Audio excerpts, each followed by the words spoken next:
Piece চলে 300, 350, 250 এরকম। শুরু না না পিসে পিসে দাম, তরমুজের পিসে পিসে দাম। মনে হয় ছোট আছে, বড় আছে।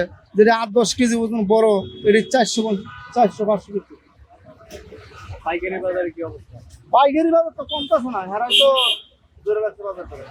পাইকারি বাজারটা হেরা কমে না, মনে হয় মাল আমদানি কম, বাজার চাহিদা বেশি। এই হলো কথা হচ্ছে। ঈদের পরে কি কমবে কি মনে হয়? না আল্লাহ জানে ভাই, যদি বাজারে আমদানি হতো মালের দাম কমবো। আশা তো আছে গৃহস্থ করছে কমবো একটু, না কমলে গরিব থাকবো, তার আমরা ব্যস্ত করবো একটু কমলে আঙুলে ভালো, আমরা বেচতে পারবো একটু কমে, খাইতে পারবো সবাই।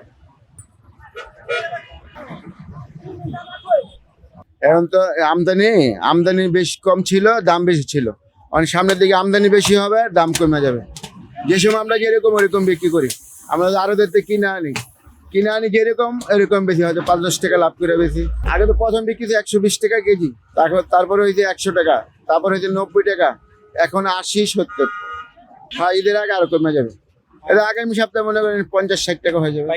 আর মানুষ খায়া এখন মোটামুটি বৃষ্টি বাদল নাই তো, খায়া মজা আছে। ঠিক আছে, খায়া এখন মজা আছে।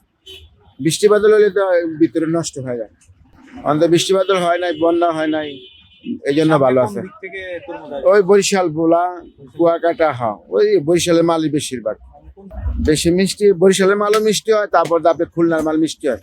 এইসব মাল সব শেষ হয়ে যাব, তখন খুলনার মাল বাড়িব। খুলনার মালটা হলে সবচেয়ে ভালো।